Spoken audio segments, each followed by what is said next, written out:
This episode is brought to you by Draggin Bags. Sure is. Yes. Sean, what's your favorite Draggin Bag? I mean, it's been forever the Inferno, Yes. but Power Dragon has been... I mean, of the new age era of hybrid carpet, Power Dragon reigns supreme, in my opinion. Yeah. Across the board from... Or the X.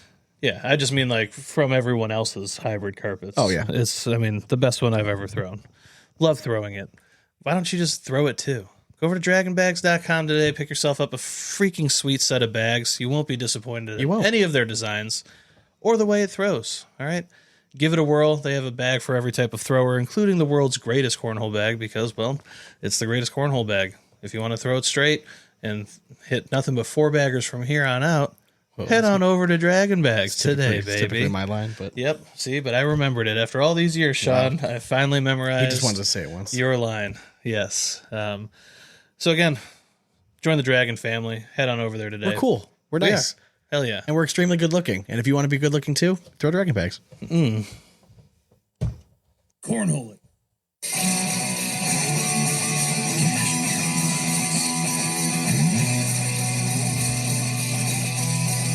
Big ass cornhole. We hope you throw it straight. And nothing but four baggers from here on out. All right, well, welcome back to yet another episode of the Big Ass Cornhole Podcast. Sean and Dane are with you as always. What's going on, man? Not too much. I feel like we were just like in one of those like throwback episodes on TV, you know, like where they like turn like on like the 90s grainy like video and shit. Like bringing it back. It's OG, man. Love it. Before we found the power of AI music. Yes. And some beautiful lyric writing from AI as well. We figured we might as well bring it back. I mean, we're winding it down, so... And honestly, I just pressed the button. 2 episodes left, man. I know, man. Like after this or like including this one? Probably including this one. Yeah. I think we're there because, I mean, the big move's on Sunday, so like I don't even know what we're going to do for the studio for next week, but I know. We'll figure it out. We'll figure it out. We always do. Ooh. We always do. All right. Before we get into anything else, while Dane's taking a sip, it seems to be appropriate. Dane, let the folks know what we're sipping on tonight in our favorite segment called What You Drinking?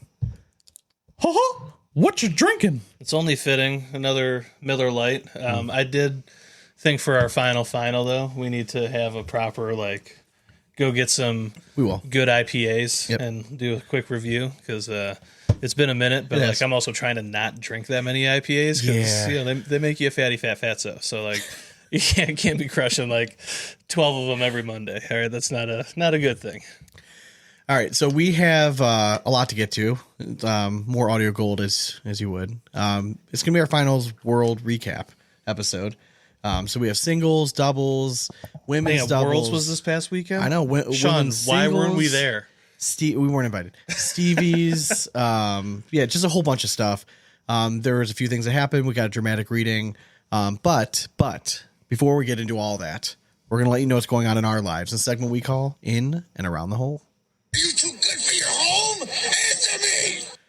It has been... First of all, it was a good weekend for the most part. Yes.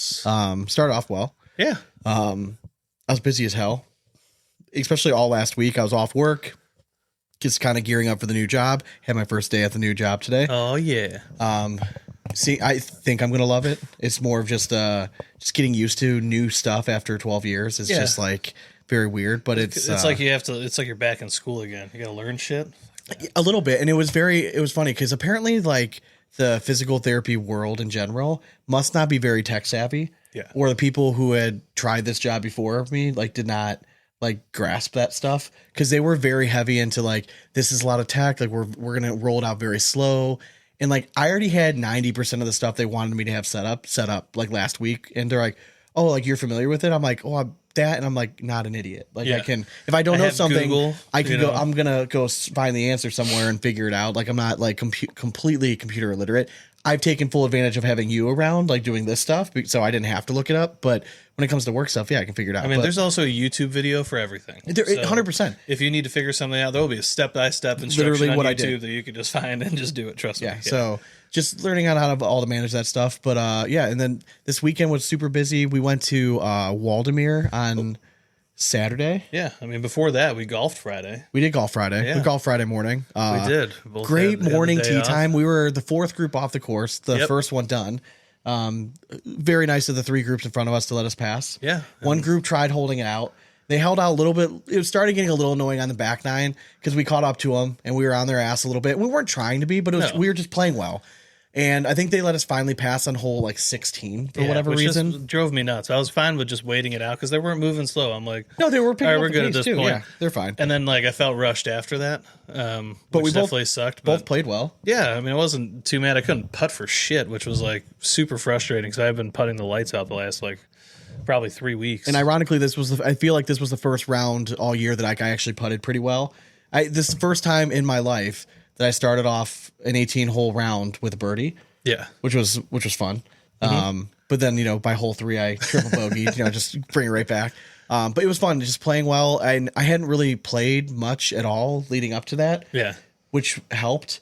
I still want to go to the range like once a week just so I don't feel like I lose it completely. But I drove the ball a little bit better, and I mean we were playing a course we were pretty familiar with. I hadn't played it in like probably like a year at least, but yeah, I know the course layout and stuff. It was my first 18 holes this year that I didn't hit a birdie.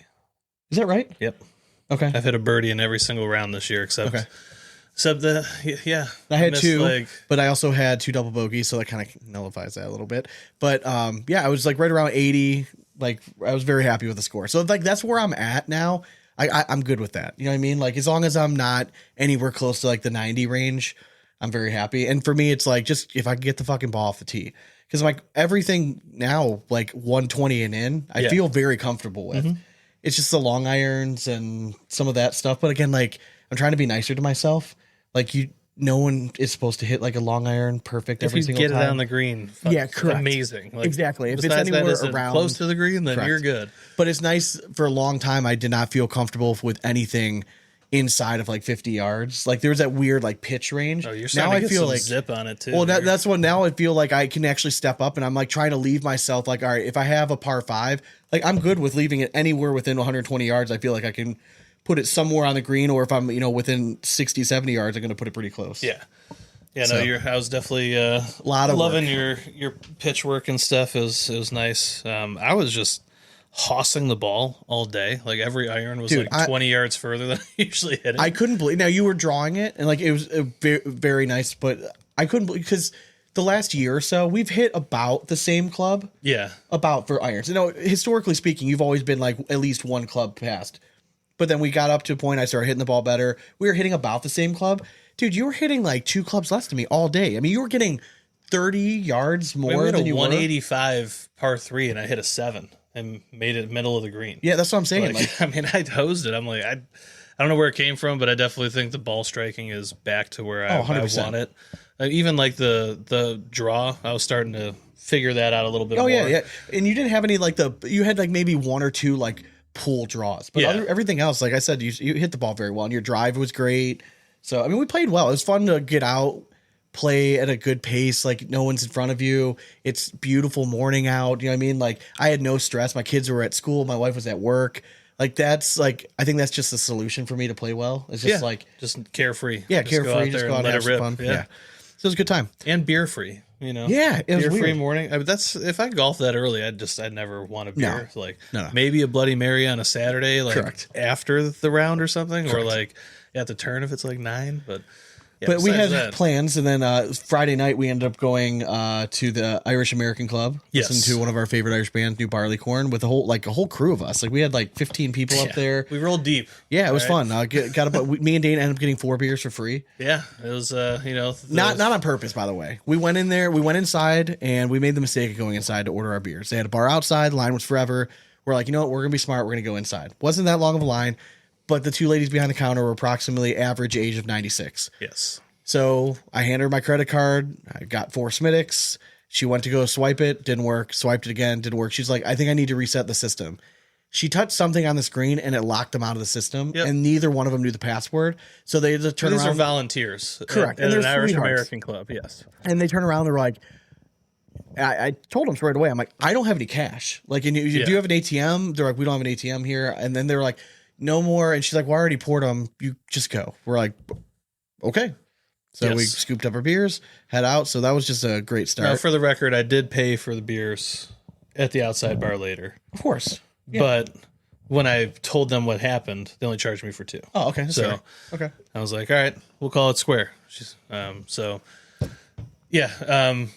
Love going to see New Barleycorn though. It's always nostalgic. just easy. Like just sit Gives me there, good memories of like my chill. grandparents, and like we grew up going to see them like forever. So For it's sure. very fun. And they're not going to be around forever. They're not. So They're not. gotta take advantage while we can. Correct. Saturday. So, What did you do Saturday? Saturday was a bunch of house stuff. Okay. Just went like At the new place. Yeah, did like four trips, just bringing shit. Like we have almost like every closet here just completely That's nice. gutted now. That's a good feeling.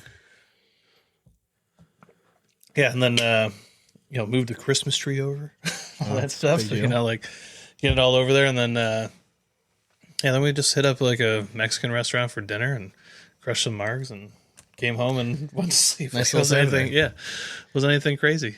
We went to Waldemere. If anyone's not familiar with that, it's the amusement park that's in Erie, Pennsylvania. Now, I lived in Erie for 7 years going to college, right? Mm-hmm. Went to undergrad and PT school. I've been to Presque Isle hundreds of times for various reasons. Yes. Past Waldemere hundreds of times. Never had actually gone in there. My wife had only been there like once. My kids have been there. So it was my father-in-law's union. Like they had their company picnic there, right? It was very nice. They gave everyone a $20 gift card that was good for food and everything. It was a nice day. I actually won bingo. Ooh. Won a cooler, a $50 gift card, a towel. Look at you. Gave the towel away instantly because it was Steelers. So I'm like, get this shit away. Yeah, exactly. They had the Steam Bitters logo, which is like, it kind of looks like the Steelers logo on the cooler. I'm like, we can cover that up with some stickers. You should have used that towel for like embarrassing reasons. To be fair, my sister-in-law, all she wanted was one of those towels. So when I won it, I'm like, you can have it. And like Nathan was like, was it the actual terrible towel? So here's the problem. Nathan went up and grabbed 2 cards and he started playing. Mm-hmm. But then his son was like acting up. He's like, hey, do you mind playing just play these? I'm like, yeah, sure, I'll play them. So then he went up and got 2 other cards after his kid calmed down. He was playing 2 other. Well, I won on one of those cards. So I'm like, I'll give you something. I'm not giving you the $50. You know We'll give you. Was it the terrible towel though? No. It was a beach towel. Oh, a beach towel. Yeah, it was okay. like a huge beach towel. That's too big then to. If it was like a terrible towel, I'm like, you use that to like clean your shoes after a golf route or something. Yeah. No, it was like this huge beach towel. Just So make it like a crusty, muddy, gave that gross mess. I'm not a huge water park dude, and I have nothing against them. It's just that like I get a little grossed out, and I'm not gonna lie.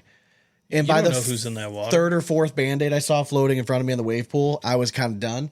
So luckily, my wife is all water park. She was a lifeguard growing up. She swam in college. Like she's like, this is my jam. So she took my daughter on all like the big water slides and stuff. So I was kind of just in charge of like standing in line for food, watching my son, making sure he didn't drown in the kids area. And then we went to the amusement park. That was fine. I mean, like the roller coasters, like nothing compared to like Cedar Point. I did feel bad. My daughter is like full on into her like I want to go on roller coaster mood. Yes, which is a great. It's very fun. So they have one like decently tall roller coaster, right? I think the drop was like 100 feet. So it's nothing crazy. Okay. It gets up to like 65 miles an hour. Yeah. It's wooden, so it's a little rickety. And I'm like, are you sure you want to go on this? She's like, yeah, I really want to go on it. Sweet, no problem. So me and her went on there. We get down the first hill, nothing. But it picks up like a pretty good pace going up the second one. And I was like, I had my hands up and I'm like, all of a sudden I'm like, oh shit, this is, and I look over, I'm like, are you okay? And she just starts sobbing. She's like, I hate this. I'm like, well, buckle up, sweetheart. I'm like, there's nothing I can do right You now. like I'm roller coasters? It'll be done in a This is minute. it? So I told her afterwards, I'm very proud of you because she was nervous going into it. I'm like, it's good for you to do things that you're nervous about. Yes. I'm proud of you. And she still went on stuff after that. Especially to not have not have the crippling fear of like, I'm going to die on this roller coaster. Like when you're in line to the point where you don't go on it. I told her afterwards. My wife goes through this before we ride any roller coaster. Yeah, I get that. She'll sit there and freak herself out. Yeah. As she sees it come up. I'm like, listen, this thing wouldn't be operating. Correct. If people were dying left and Gotta right. play the on it, odds. all right. Yeah. I'm like, I know you're a tiny human being, but that harness is going to fit you way better than it does me. Okay. Yeah. Now, mind you, I also am baffled at the general size of individuals that go to amusement parks. I'm not saying by any stretch of the imagination that I am a small guy. Yeah. But I am not like some morbidly obese dude. And I barely clicked into some of this shit. Shut And up. I'm seeing the people stand in line. And I'm like, how the fuck are these people getting into this, squeezing into these seats? And I'm not tall either. So like I don't have a problem with my knees or anything. But like some of the stuff just to clink down, I'm like, how the fuck is that thing getting into the same thing I am and somehow staying secured? Like I have no idea. All right. Secret time. Please. I went to Cedar Point 6 years ago. Okay. Last time I ever went. Because I waited for the first car of Millennium Force. Yeah. Sat up there. It's me and Amy, my buddy Matt, like people from work and shit, like all up there. And I couldn't fucking click in. Really? I don't remember. I turn around. Is Millennium Force over the top? I can't remember. Okay. And I turn around. No, actually, it's like it is pool. Okay. Yeah, it's I was pool trying to bar. remember. Yeah, yeah. And like it just wouldn't like get low enough for me, and like my knees were like touching the front, and like it would not get low enough. And I turn around.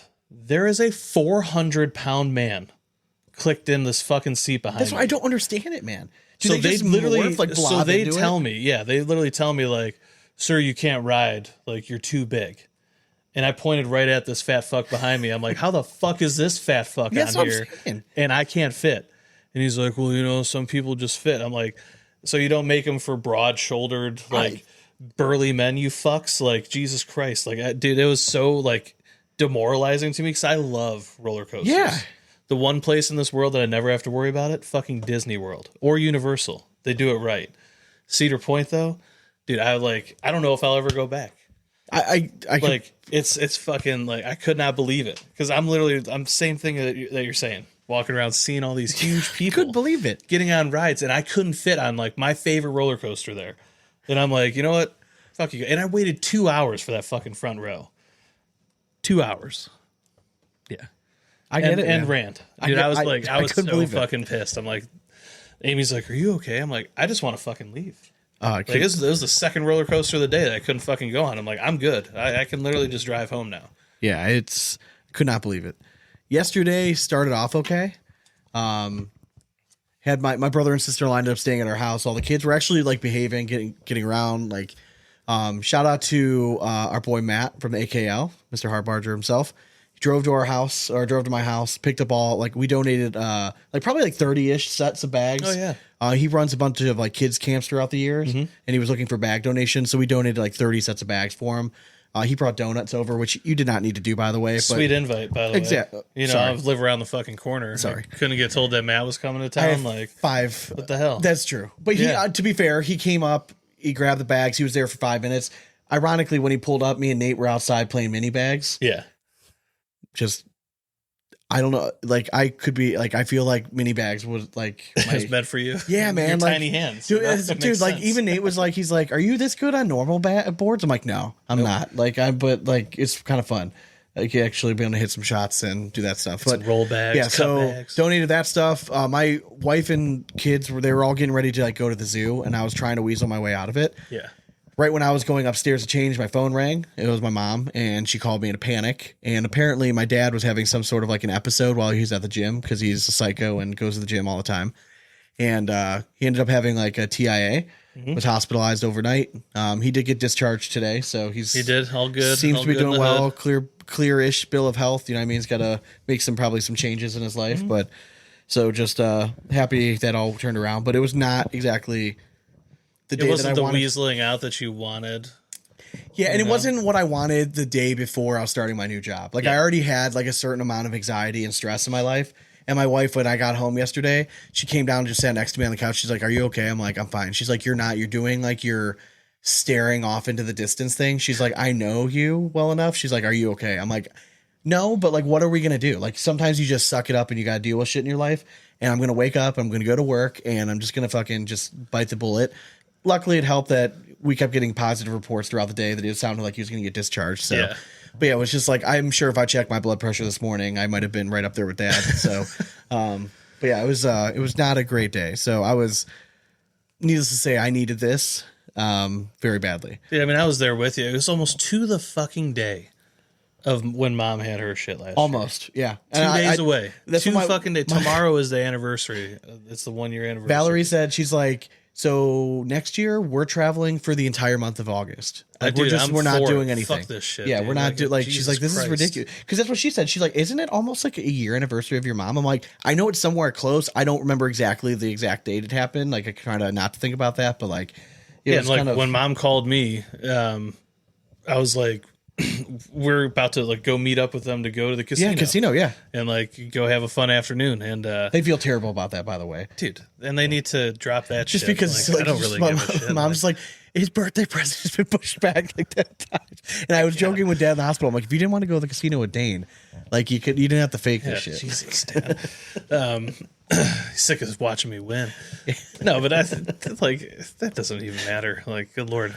But yeah, so like when she called in a panic, I'm like, oh fuck, I'm like pit in my stomach, and I just went silent, like because we were literally probably 15 minutes from home, heading back from the new house. Yeah, and Amy's like, are you all right? I'm like, no, like we just need to figure out the next steps. And like once I know the next steps, then I'll be fine. Yeah, but I'm like, Mom called. At least I don't have to drive halfway across the. I missed the first call. Thinking that she was just asking me about Bailey again. I'm like, Jesus Christ, I'm going to pick up my dog in a little bit. Like I'm going to go. And then I saw that she had called again. I'm like, oh, that's weird. So I tried calling her back, but she must have been on the phone with you. Mm-hmm. So I call her. She tells me what's going on. I yell upstairs to my wife. I'm like, hey, I got to go. Something's going on with my dad.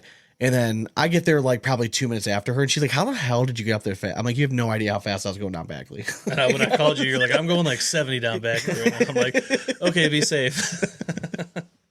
But yeah, so that was fun. Oh, yeah. So, but being off last week, just to kind of get in more of a positive cornhole light, I did get to watch a decent amount of the stuff. I saw what I could in between. It's hard because when I get to the new house, I like cell service is shit. Yeah. And then I don't have internet yet. So I'm like trying to like pull up videos and it kept buffering all the shit like during the daytime. But yeah, I mean, it seemed like it was a decently attended Worlds. Yeah. Like, what did they say, 1,500? I think so, right around there. But yeah, it was, I mean, just from the matches I saw and everything, it was pretty solid. I watched a lot of the doubles. I watched a good portion of the singles in the morning or in the afternoon. So it was pretty solid. And then I ended up watching the Stevie Awards, like the tail end of it. We went back and watched. Yeah. The only thing I really missed was like the teams event. We'll kind of get to that a little bit, but I ended up going back and rewatching it. But yeah, it was pretty good stuff. So why don't we let's jump into the recap. Might as well, right? We don't have a soundbite for that. We don't. Recap. All right. So, I mean, world recap singles. We might as well start off there. If you haven't heard by now, Jamie Graham takes it down again. We said last week in our episode, if you're going to bet on one guy, the World Championship tends to bring out the best in Jamie Graham. And he's just like a different locked in kind of dude. He won his 4 singles title. He's back-to-back world champs. He now has the record for the most world championship titles. I mean, deservingly so. I mean, the guy is just on another level. My brother-in-law was there when we watched doubles together later that night. So I was kind of, I told him, like, if you're completely bored out of your mind, we can change the stuff, but like, or I'll go downstairs. Like, I need to watch this, weekend. He's like, oh, I'll watch it. So get the feel. He even said, he's like, and I didn't say a single thing. And he's like, is this dude like a very good player? He's like, he just looks like different. I'm like, not only is he I don't think Jamie Graham gets enough credit on his IQ and how he looks at the game. I've said for a long time, I think he probably has the highest IQ in cornhole up there. Just seeing shots that not a lot of other people say. And I think you got to give him a lot of credit, even on that last bag. There was a bag hanging over the hole. Trzynski, I thought for sure Jamie Graham walks up to him like, yeah, you rip an airmail for the win, man. Like, let's fucking go for this. Yeah. But instead he says back block. If you bump into it, I think your bag's going to fall. Yeah. To Jacob's credit, perfect block, knocks it in.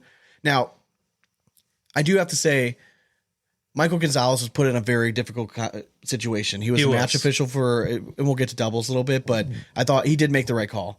But singles, Jamie Graham, tip of the cap. I just, when you saw him make the Final Four, I just did not think there was going to be anyone that was going to take him down that day. I really did. I mean, like you said, World's Jamie Graham is a different guy. It is. He takes down Ryan Windsor in the semifinals, and Windsor wins the bracket. Had to take down Mark Richards, I believe. Mm-hmm. It's nice to see Ryan Windsor back to form. I think he's such a popular player. For sure. Cornhole's better when he's around it. The one I was very happy with is Ethan Walker had a really nice performance over Gabriel Clausen in the semifinals. So it's a step in the right direction. Ethan Walker, we've been talking about him for years and how every year, like, he seems to kind of get that next step better. Mm-hmm. So next year, I would expect even kind of bigger things to be seeing his name all over the place. He loses a match to Jamie Graham in the finals, but nothing to hang your head about. He had a very solid performance. It's Jamie Graham. It is. It's hard to beat that buzzsaw. Correct. In doubles, Final four, we had Chamberlain and Kano. They win over Fleischer and McKinney. Nothing against Fleischer McKinney. They were clearly on that day. They were probably the best team in the world, like the doubles team in the world. But that's what happens when broadcasts are on different days. They did not necessarily have their best on the broadcast, but again, the bright lights, they do that to you. Yeah. Chamberlain and Kano, it was more of like a workman's kind of performance. Like they just didn't panic. They kind of weathered the storm. They acted like they've been there because they have. And I was happy to see Chamberlain and Kano make that bracket. We talked about they're kind of a little disappointing season. You know, we couldn't get over that little hump. No, but to me, it validated that, like, okay, they made the right change. Like, you win your bracket in the Worlds when everyone's gunning for you guys. Like, everyone wants that spot. You make the finals. Like, it's a good move. Yeah, for sure. And again, it's nothing against Fleischer McKinney, but like, I was a little disappointed. Like, they were ranked like 25th or something as a doubles team. You really want, like, at the World Championships. Like, I know everyone loves an underdog story, but like, I want to see the best players go. Like, I want to see the teams that have been there all season battling it out for the World Championship.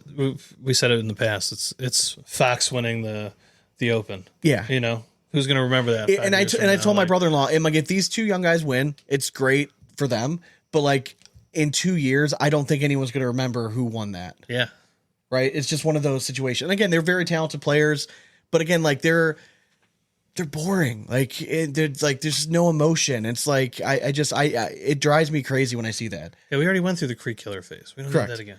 And then the other two in the finals were Graham and Trzynski, and they beat out Hodit and Landis. Another team who, with how well Hodit was playing in singles this year, you thought they would have maybe done a little bit more in doubles. They brought it all together in the World Championships.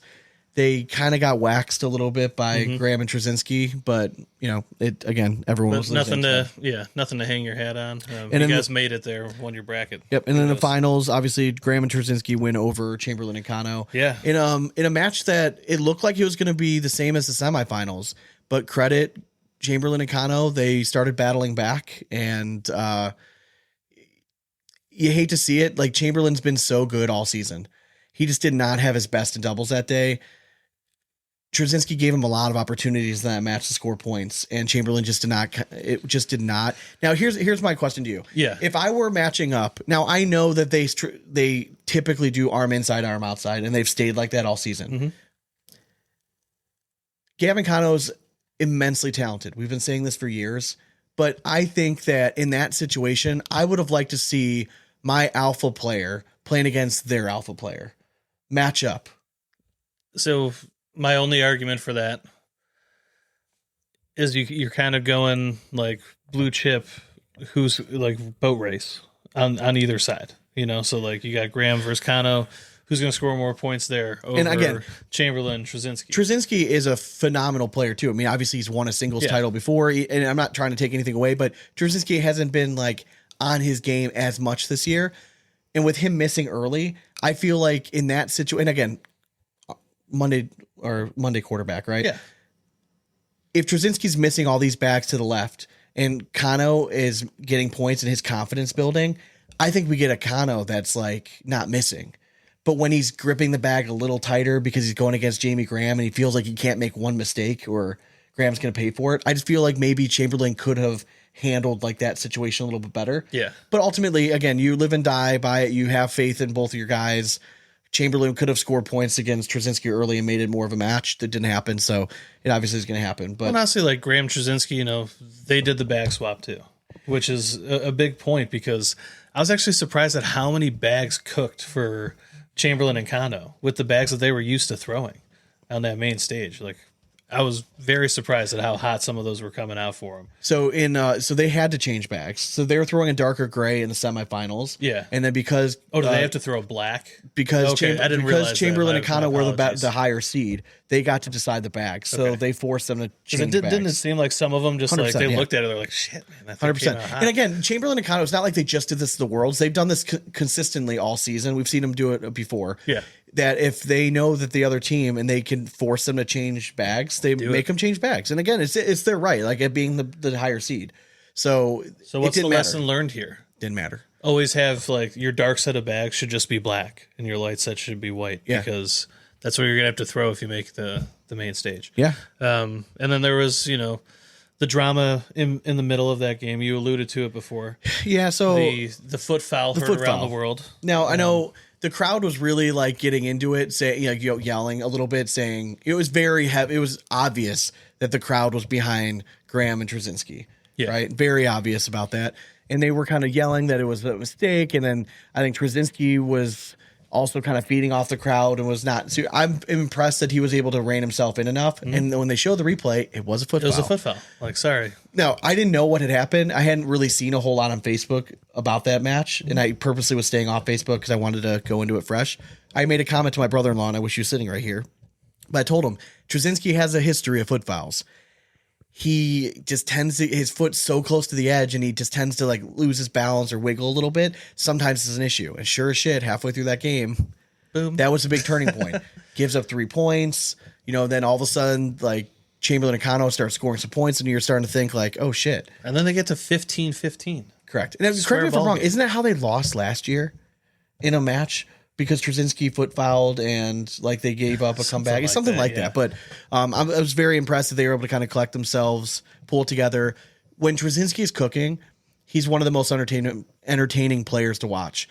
Their chemistry between him and Graham when they're both playing well it's right up there. Like it's unmatched. It is. They're a good team because I think Graham can keep him level headed. Yeah, he has that fire. Like, give him the confidence still to shoot his shot. 100%. So yeah, I mean, I love the pairing. The one note I did make, though, was at one point in that match, I think it was when it was 18-15 or something, or 19-15, Graham called a timeout when it was Trzynski's throw right before he was about to go. That's not allowed. Yes, it is, because he did not throw in a bag yet. But if it's his turn up with his bag in and shot clock started, is that not his throw? Then? It doesn't matter because it doesn't matter because he hadn't thrown a bag. If it was like his second bag, Graham's not allowed to call that timeout. Yeah, and I know somebody posted that on ESPN. Yeah. When I watched it live, I'd noticed that. I'm like, I didn't think he was allowed to call that, and I'm actually going to stand by where I sit on it. I don't think he's allowed to call that timeout before the round starts. That is the rule. And again, I think if the shot clock starts and that round has started, Gonzalez knows the rules better probably than anybody in the ACL. So if he didn't call it there, that's I'm just saying because he also distracted him by calling him and saying, "Hey, how many timeouts do we have left?" And then he told him, he's like, "You got 3 left or something." So then he called it. It might have been actually that might have been earlier, like when it was 15-10 or something like that. I don't know. But anyways, hats off to Jamie and Jacob. Hell of a freaking battle. Like that was a fun doubles match. Quickly played too because they hit some good shots, missed some easy ones. Oh yeah, I mean it's cornhole at its finest on the biggest stage. In women's singles, we had Hayes over Cassidy. Sarah Cassidy had herself a world championship. She was on a run, and for a while we were all thinking we're going to see another female win her bracket. Yeah. She had Mark Richards dead to right in one of her matches in the losers bracket, I believe it was, and Richards just does what he does, and he drags you to the deep end. Didn't commentator curse come into effect? A little bit, but it was more of when I saw that match. If next year, if they hold true for what we're hearing, and they're going to the first to 21 or 21 rounds, fast forward a year, Mark Richards loses that match. Yeah. Is there a play? I would argue, is there a player that's going to be affected more by this 21 stuff than Richards? I would say no, because he's not always the best starter of matches. Yeah, and then when he locks in, though, then he'll just slow roll. Now, will he adjust and just get off to better starts? Most likely, yeah. I mean, I don't think it's going to be that big of an issue. But again, you fast forward a year from now, and Richards loses that, Cassidy's moving on, and all of a sudden Cassidy against Windsor, maybe something else happens there. Very true. But yeah, Cassidy loses to Hayes. But Tennyson and Kara McKay were also the bracket winners in women's singles.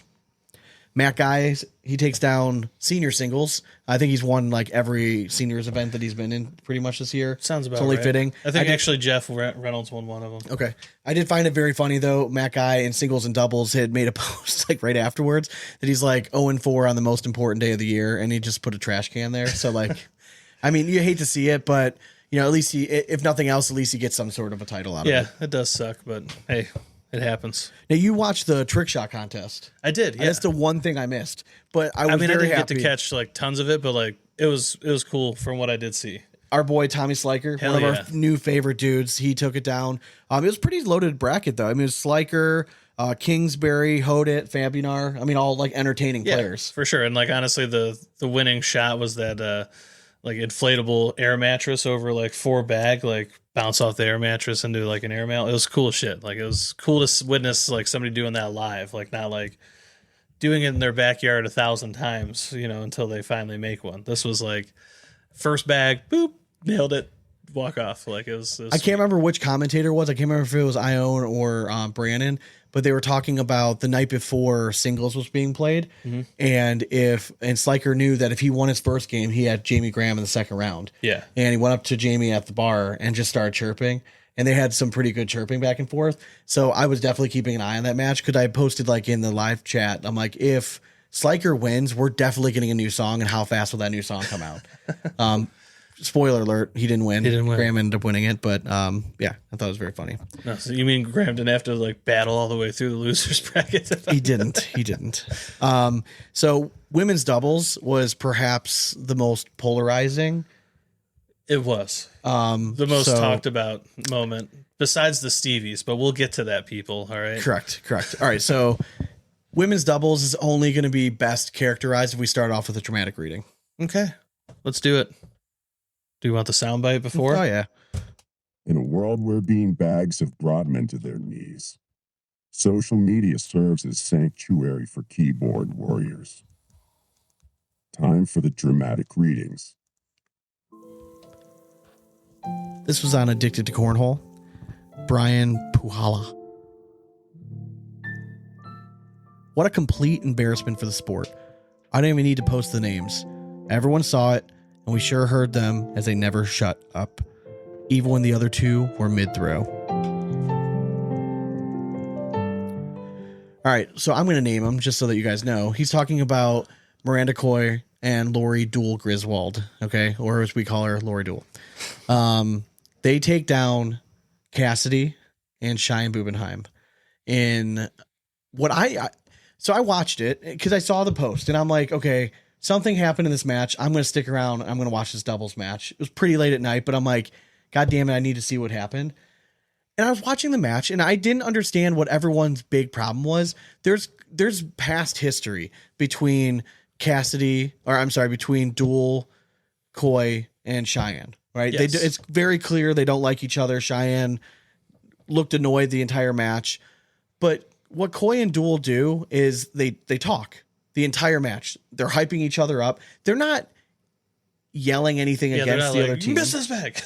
Yeah, they're talking. Now, because they're talking when someone else is throwing a bag or something, if as a professional fucking player, if you can't get over that, and if that's what's making you lose, then you probably shouldn't be on the biggest stage anyways, right? It's not golf. So I didn't see anything wrong with like those two bantering back and forth and like firing themselves up.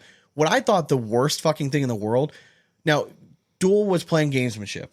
She was taking full advantage of that shot clock every single time. And before her first bag, if she had the first bag, if McCoy had scored points, you get 30 seconds. Mm-hmm. She waited all the way until the clock said 3 seconds, and then she'd start her routine and release that bag with like 0.8 seconds. Almost every time she had it like clockwork. Apparently the crowd didn't like it, and they started doing a countdown. Like 10, 9, like loud. So Lori Dool stops like at like when they were at 8, calls a timeout, and signals to the crowd like, what's up? And she like kind of like loved it. Like she's like, hell yeah, let's bring it on. Like bring it on. Like bring it on. What about that is classless in her aspect? Now, again, I understand that in the past, Lori Dool is not everyone's favorite player. She's done stuff on the court that pissed people off. I get it, right? But in this specific situation, the fact that the crowd was trying to affect somebody, to me, is so disgusting than anything else. And it was so obvious that like 99.9% of that crowd was going for Cheyenne and Cassidy. I love Sarah Cassidy. I think she's great for the sport. I think she's a sweetheart. She's always been very nice to us. And I have nothing against Cheyenne, right? But Cheyenne left. She went to the ACO to start another bag company. Like, shouldn't she kind of be villain number one? Like in that situation, when you have two people where I thought Coy and Dool, I was shocked that everyone was like on their side. That's what I'm saying. Like I don't understand it a little bit. Like, I mean, apparently Cheyenne's coming back to the ACL next year. Great. Like she's great for the sport. Like I have nothing against her. But in this one situation, you have an ACO pro. Like, do we as ACL honk guys, do you really want the ACO to be able to claim anything like that. No, never. Our girl won. They already have Jeremiah, right? right? You know what I mean? Like, well, I'm hearing rumors about that too. I don't want to break anything, but I'm hearing some rumors. Might be coming back, maybe. Well, I just meant like, he did an ACO and then came over and dominated. But anyways, I'm there with you. I don't understand. And how soft have we gotten? The fact, and again, like, they made it fucking entertaining. It made it memorable. Like, I don't want to watch two 15-year-olds throwing a bag and it's cool to be like not excited and show no emotion. Yeah. Like, that's so boring. Like, at least I can hear like some chatter back and forth and the partners trying to hype each other up. Like, that's, to me, like, that's exciting. Like, that is what people are going to tune in and kind of watch that, whether they liked it or not. You know what I mean? Whether they were against it or not, like you were talking about it. Yeah. And that's what this game needs. Mm-hmm. Guess what? If none of that stuff happened, no one's talking about that match. 100%. And I hate to be a dick, but like, no one's talking about women's doubles. We probably wouldn't have covered women's doubles. Yeah, we covered women's singles just so I could cover women's doubles. I mean, I'm not trying to be a dick, but like, that's, I mean, it is. They bring something to it.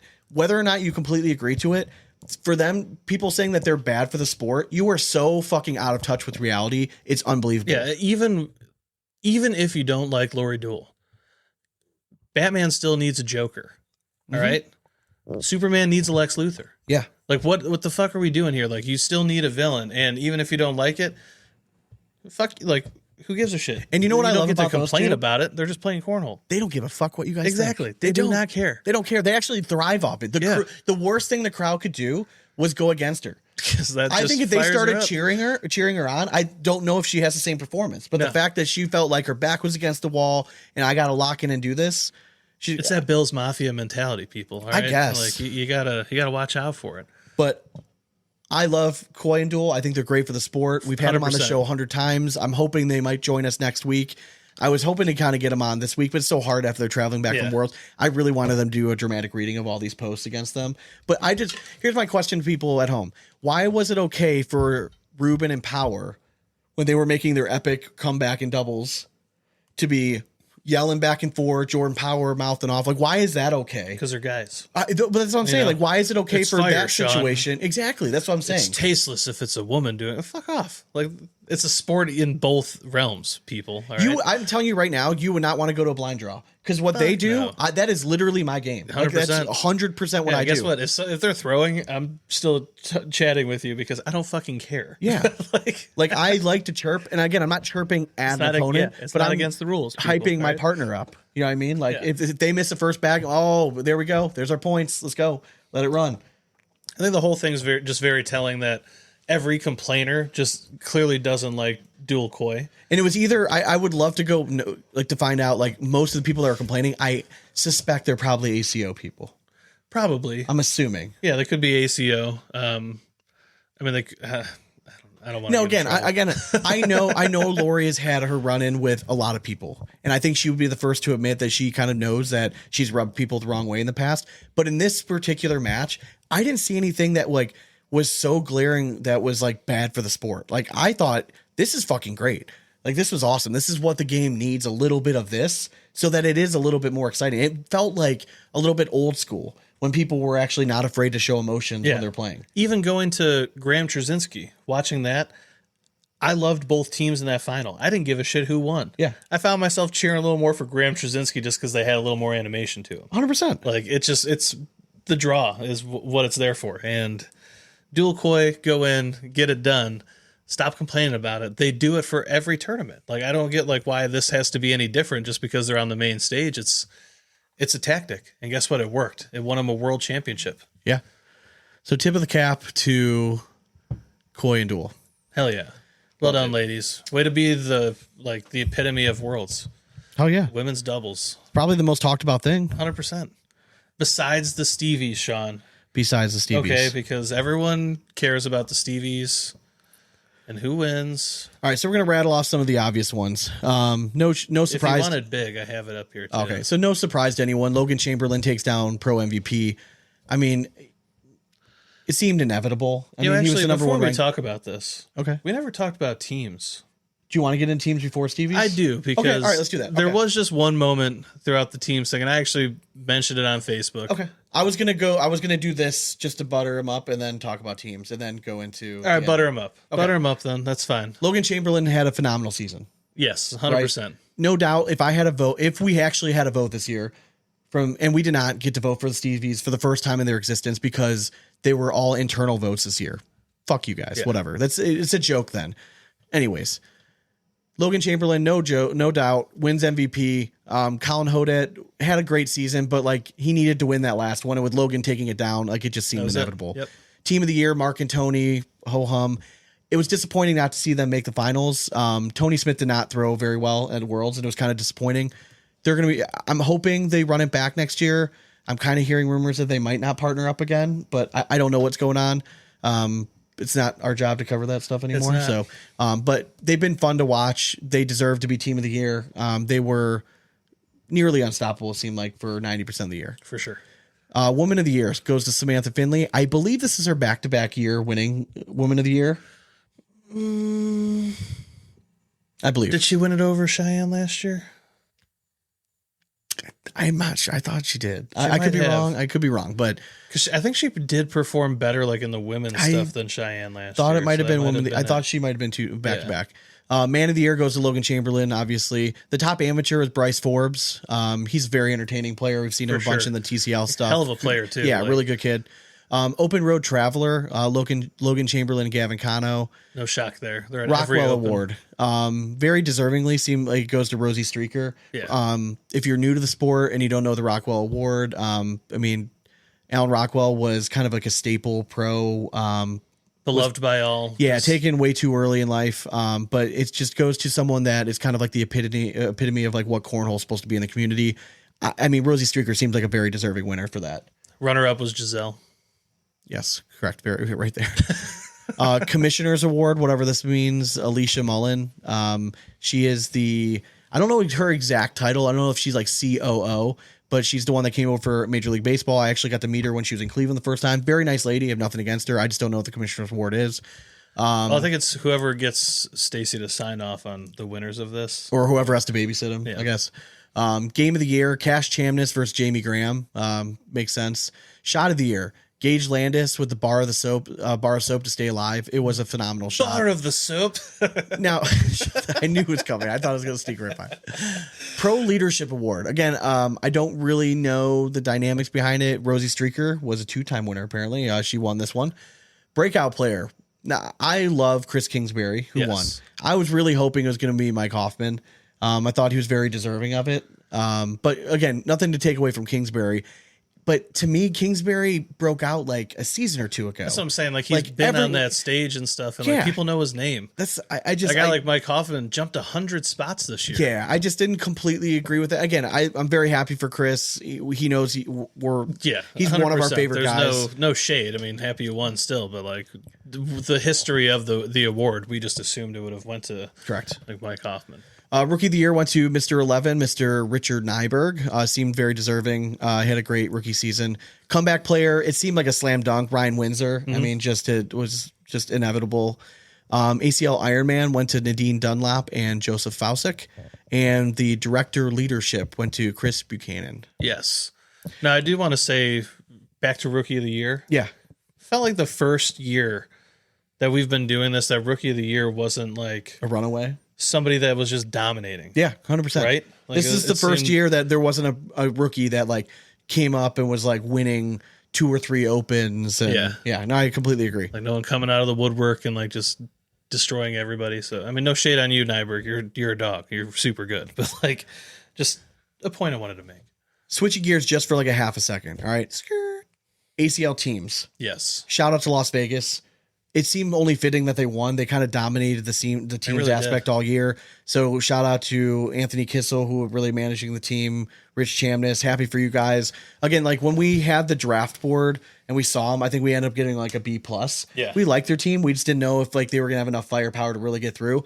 They took it very seriously. They took it down. So hats off to Las Vegas. We should have known better than to like bet against Cody Henderson. Yeah, in a team's format like that. Like that dude just. He was the heart and soul to that shit, and it just kind of bled through the entire season. Really, the only blemish in ACL teams was in the semifinals. Yes. You had Las Vegas going against Texas Bully Baggers on ESPN2, right? So they got an extra spot on ESPN2. They decided to throw this team's ass And back. your boy Dane was home, saw like, oh shit, team's on. Like, let's watch the semifinals. Turn it on, expecting to watch, some great cornhole. And it was good cornhole. Now, unfortunately, when it's on a broadcast, Yeah. they can't run 3 matches at the same time. So it's 1-1-1, right? Yeah. Texas Bully Baggers loses doubles, then they lose tandem, and then singles is up. So they already technically lost the match, right? Yes. Now, I understand that. The match was technically over. But in the singles match, it was going to be Cash Chamness, right? Everyone's favorite 9-year-old, 10-year-old player. Just, it's very entertaining to watch. And then you're going against the man of the year for the ACL. Yeah. The number 1 ranked player of the world. On Where an the ACL, ESPN broadcast. yeah, where the ACL gets to put out their new stallion and been like, and their little stud, and be like, go put on a motherfucking show. Yep. Doesn't And matter let's if this doesn't count for anything. Go play great entertain cornhole. people. Yes. Again, we've talked about you guys are the pioneers. Go. And Logan Chamberlain decides to throw a hissy fit and throws nothing but airmails. Yeah, and I understand that he asked to not play the game. Well, you had broadcast time to fill. Like, that's called a commitment that you need to fill time with. You can't just like roll shots from the last like two rounds of you guys like losing. That's not how it works. So you still had to play the match. And at the end of the day, like, there was no excuse to just throw that in, what was it, 6 rounds or something? Like, I was just shocked bad. because I think Logan and Gavin are 2 of the better guys at like taking this like the professional aspect of it to the next level, right? Yeah. They work hard every day. They have their stuff that when they need it, so like I was shocked when I saw like how that was going. Dude, that's what baffled me too. Like, a lot of other pros, I could see them doing that. Yeah. Not Logan Chamberlain though. Yeah. I'm like, dude, like, this is your livelihood and you take this shit serious. Like, you have to treat every opportunity as just that. It's an opportunity. This is ESPN. A lot of outside lights on you. If I'm Go turning put on a show, you literally have Cash Chamness. You're gonna the clicks are there correct. by the millions, and you just like let it slip right by you. Meanwhile, you own a cornhole company, and you're the breadwinner of the ACL right now. Like, it was such like, if I was Cat, I would have walked over to him and be like, buck up, Buttercup, like, fucking play this game. This is going on national television. Show off some shit. Yeah. All right. Like, I just don't understand what went through anyone's head. And not only that, to put poor Cash through that, having to just be like he was just awkwardly smiling the whole time. Like, cool. Like, why am I out here then? Like, it wasn't a good look. And like, it's hard for me to remember that like Logan's still pretty young. It doesn't matter. So though. it's just like, it was an immature move. From what I've heard, the ACL like had a talking to him. Like, how do you give him man of the year after that? How do you give him MVP after that performance? Yeah. Now, I know they're all based on like season long performance, but they're like, I would have fined him if I was Texas Bully Baggers. I'm like, you're not getting paid for this. Yeah, like dude, for that it was performance, like that's an embarrassment to the league. And like there should have been some sort of like ramifications for that. And I know like people are like, oh, you're overreacting. We're not. We've been saying this forever. If Logan, and again, I'm just using Logan as an example, but if Logan is then going for sponsorships and they're expecting all this money, why would I pay for that? If that's the kind of fucking performance you guys are going to put on, you guys are the pioneers right now.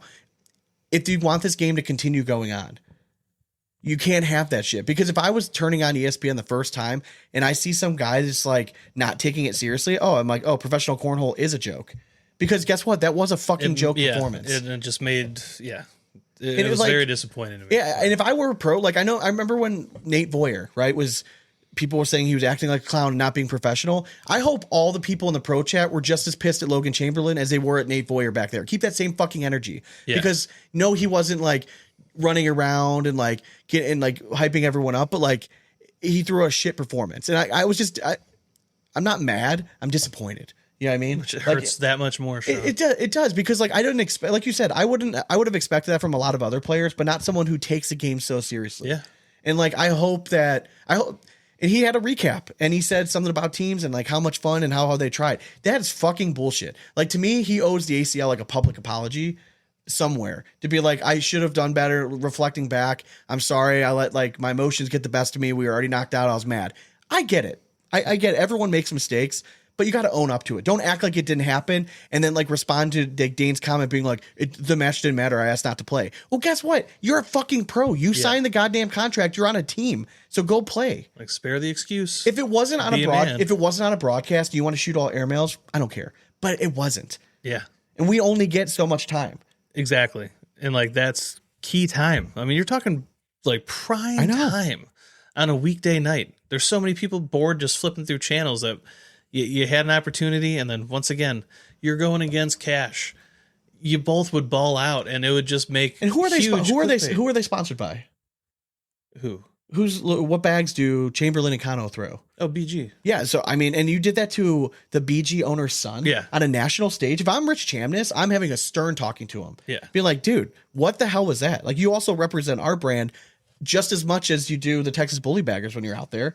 People associate. He's one of their top guys. You're man of the year. You're the pro MVP. You know what I mean? Like, again, I'm not going to keep harping on it, but like, I was just super disappointed when I went back and watched because I missed it, and you sent me a long message, be like, I want to post this. I'm like, well, explain to me the situation. So I'm like, all right, well, I got to go back and find this match. And I watched it. I couldn't fucking believe it. I could not believe what I was watching. Yeah, I was just like, dude, like, to me, it's just so disappointing to not seize an opportunity right there.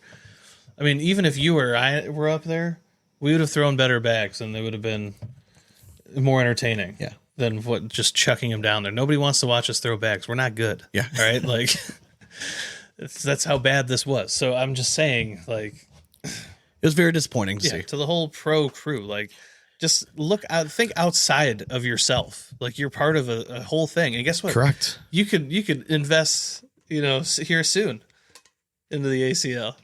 All right, so now we're going to fast forward again, going back to the Stevies. At the end of the Stevie Awards, and we kind of alluded to it last week, that we had found out that Stacey Moore, commissioner of ACL, was going to be making like this big announcement, right? So the last 3.5 minutes of the Stevie Awards, Stacey came up to the screen, and well, this is what he had to say. The directors, the staff, the fans, you're the ones that make the ACL great.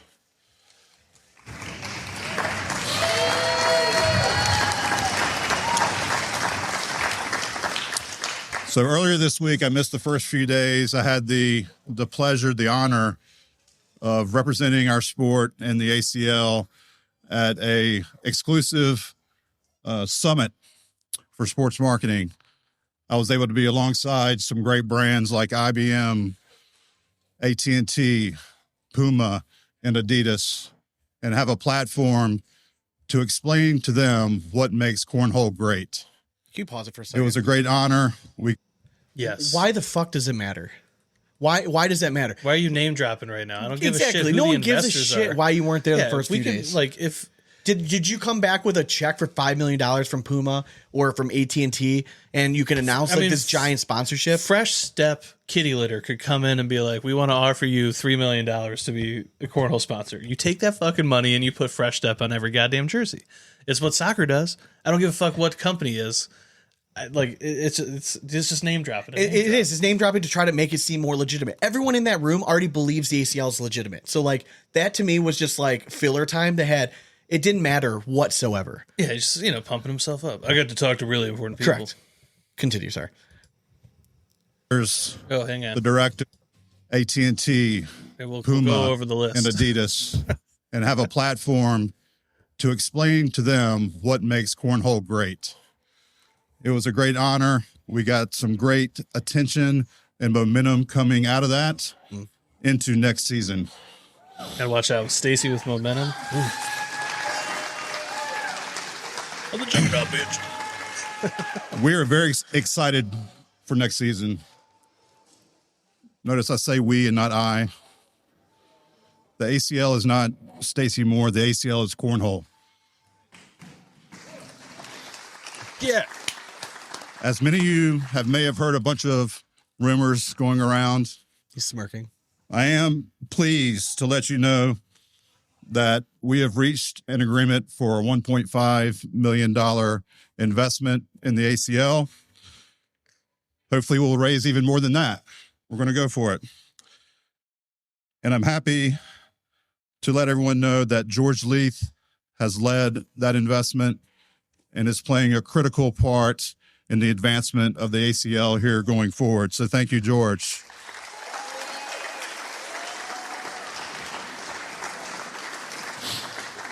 We also want to continue the trend of including our players and community members. So we are developing a pathway for players and the community and directors, fans, to have ownership in the ACL. Those details will be rolling out over the next few weeks, but I'm looking forward to the ACL becoming more of a community organization. Okay, so here's part of the stuff when I was listening to that pissed me off, right? And all last week I was dealing with going back and forth with emails from Stacey Moore.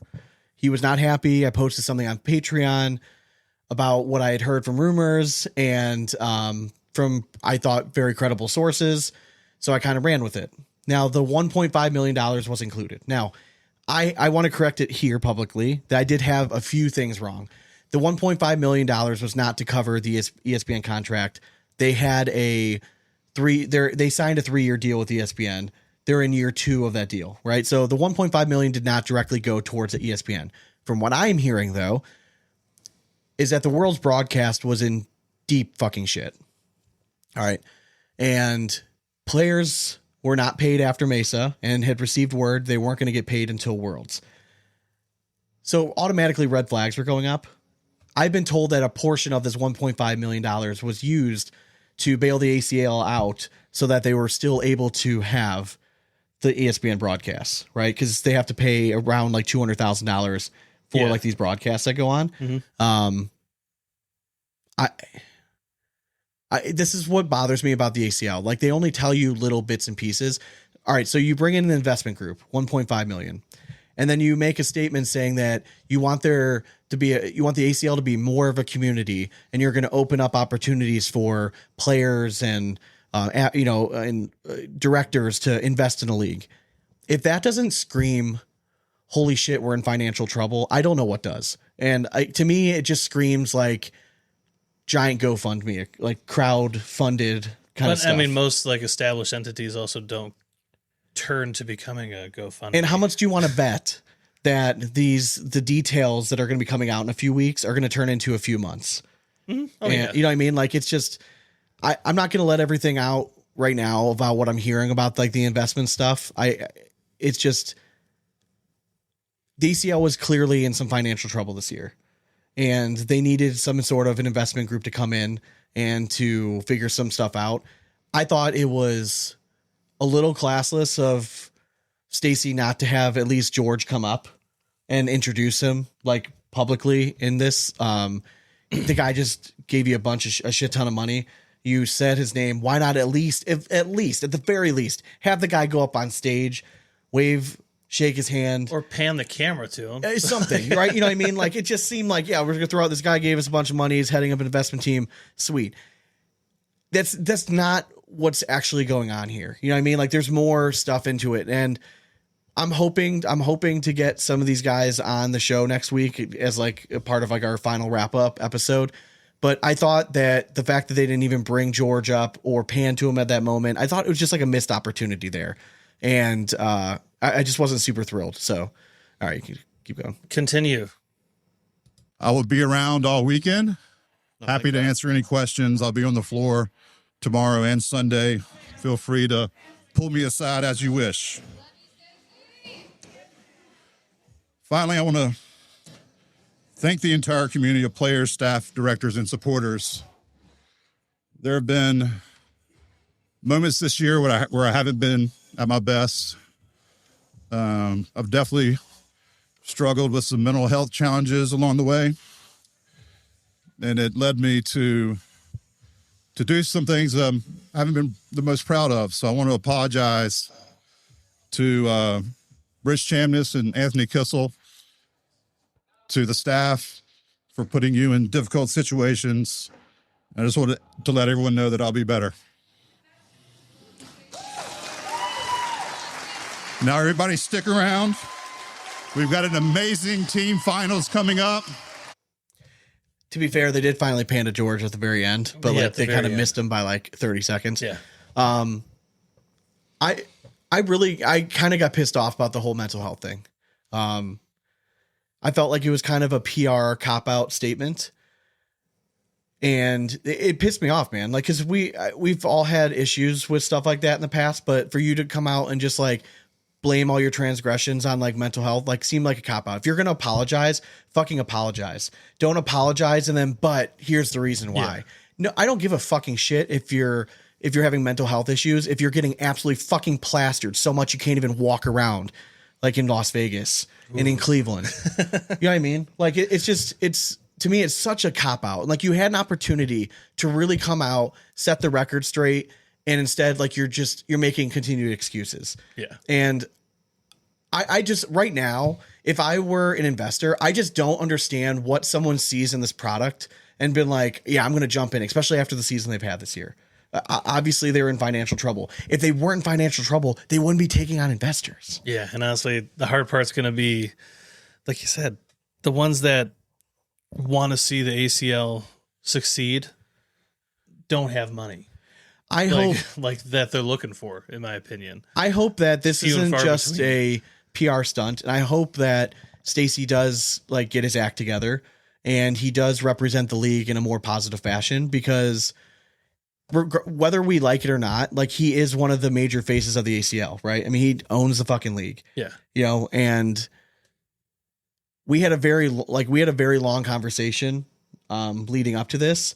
And part of the reason I was so fired up after this is because a lot of the stuff that we talked about that he said that he was going to go talk about in this announcement was left out. Mm-hmm. Then like, why waste my fucking time? There's never transparency. That's my with issue. Anything It's all it's all cloak and daggers. Like I hope that I look back on this and I see that like a transformed Stacey Moore. Yeah. And I hope that he cleans up his act and he's able to then be in the headspace to then lead the company into where the direction is going to be going. I have my doubts though. But I'm not trying to sit there and trash anybody, but like I was super disappointed by the overall like big announcement thing. I thought that it was shucked at the end. It was, first of all, like 3 minutes long. Like really? Yeah. And then you leave this ominous like thing to BG owners, Kissel and Graham, like they're not going to get flooded with a million messages asking Correct. like, what the fuck is he talking about? Like, come on now. I don't know if it's like how public is, again, to throw those two names out there like that. It all has to do with the all cornhole deal, right? Yeah. Anthony and Rich were kind of handling the all cornhole aspect of it. And then when they saw that like, this is just not a good investment anymore, they left and they were kind of blackballed a little bit by the ACL. I don't know like all the details, but they were not treated very kindly. So I think to me, this was a public apology and to be like, hey, we need more investors. Yeah. Like, come on home kind of thing. I don't know if it's too little too late. I haven't talked to Anthony. He's one of our good buddies. On purpose, I don't want to put him in that situation. No. You know what I mean? Like, but I know a lot of people were like, why was he saying sorry to Rich and Anthony? It had to do all with like the falling out of all cornhole and the dealing of it behind the scenes. So he publicly apologized for that. That might've been like the one shining moment he had, but again, kind of leaving it very vague like that. Again, it's going to put a lot of the, like you said, like a lot of the ownership on them then to explain why. Yeah. Cause people are going to reach out to Stacey Moore's DMs. How about apologizing to me for wasting my time? Your time's not valuable. And they like showed us that over the 6 years. Shot the hell. I wish they would have like shown a picture of our logo, like when he said like you heard rumors and like just posted just up. popped it up. Yeah. But again, like I'll give credit to Stacey where credit's due. He at least, if nothing else, he was accessible, right? We did have a conversation. We did go back and forth, a lot of emails. He doesn't always like the way we go about things. And I've made it very clear through the years that all you have to do is just kind of fill us in. Like, let us help you guys get the word out. And then we have all the facts straight. Yeah. But it's never been that way. And then they just get mad when we find out details that are true. I don't care what he says. Like the whole time we haven't missed yet. He was more interested in finding out who my source was than actually telling me relevant information. Yeah. And that's the part that kind of like that got to me the most. And I think he thinks we're stupid. Well, yeah, exactly. I hope he turns a corner. I hope he's able to make the changes that are necessary. And I want the ACL to succeed. Like, again, like we wouldn't have had anything really to talk about for the last 6 or 7 years if the ACL wasn't doing well. And we understand that. And despite what a lot of people think, we don't want anything bad to happen to the ACL. I want to see the ACL survive no matter whether we're doing the show or not. Like, I'm a fan. Regardless, first and foremost, before the podcast, I'm still a fan of the ACL and I want to see them do well. I just think as fans, we are owed some transparency. You want to say that we're a big community. No, we're fucking not. My thing is, if you're opening it up to public buy-in, you have to be transparent then. It's going to have to be like... That means the books are going to be open. Yeah. Everything has to be wide open for everybody to see. So with like the new investment stuff, Dane and I need to sit back and talk about stuff. We don't know what's going on exactly. There's been whispers back and forth from individuals that are going to be now a part of the ACL. I don't know what's going to happen in the future, but as of right now, we're still planning on walking away. yes. Right? If nothing else, we need a break. Yes. I love doing the show, but I need, with a new job and you moving, like we just need, like, you know, it's been a good like 6.5 year run of this. And we both need like just time to catch our breath. And I'm really frustrated. And I think I was going into this, like going into the Worlds, like I was talking last week, like maybe we do like, we take a break and we just come back to it. Yeah. But like after this, like I'm pissed and I don't know if I really want to do this anymore. I'm sick and tired of like having to fight for every detail. Just read through the lines, and to me, it's like, it would be so much easier for us if like things were just given. Correct. Like, don't make us have to dig. We never like, people want, like, you guys are the never drama go that podcast. hard. I don't want to be the drama podcast. Yeah. I wanted to be a cornhole podcast, but like it fell into our lap because without us pushing the ACL to like do shit, you wouldn't have had a draft.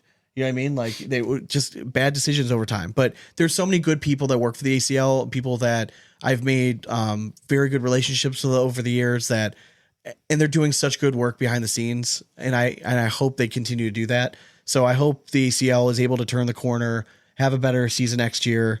And I'm looking back on this and can kind of be happy that, you know, that cornhole's like in a good spot. Yeah. Again, we have tons of friends that work for the ACL. We don't want it to like just crash and burn. Like, No. that'd be horrible. So let's get all the shit. My thing is like, it can move on without us. Correct. In my opinion. All right. We don't have to be a part of it any longer. Correct. All right. So we got one more episode next week. Oh yeah. If you're so inclined, you can find us on social media at Instagram, on Facebook, YouTube, all that kind of stuff. I don't really know what's going to happen to the pages yet. I haven't really kind of decided that kind of stuff. We got to find a way to change the name on it. Yeah. So, but yeah, it's Big Ass Cornhole or Big Ass Cornhole Podcast. Thanks again to Draggin Bags. We love you. The best. Yeah, just absolutely the best. And yeah, just to all of our Patreon peeps, we love you guys. It's been a fun ride. We got to do one more happy hour before it's all said and done. So I'm thinking maybe next Saturday. Oh no, I'm not gonna be home. I won't be home. We're gonna figure it out. We got to do one more happy hour. We could always do one after, the last episode too. Yeah, that's true. Maybe that'll kind of do. Yeah, just like follow it up the following week. We're definitely gonna do one more happy hour. But yeah, so next week, it's just want to go live from the zoo on Friday. No, definitely not. Yeah, so I hope everyone has a great week. Do you have anything else? I mean, let's go Koi Dool. Yeah. Win it again. Yep. Congrats to Jamie Graham, stud. Worlds are kind of like your kingdom now. So 100%. All right, but hope you guys have a great week. We'll be back next week with more audio gold. But until then, we hope you throw it straight. Ask nothing but 4 baggers from here on out. Cornhole it. Later.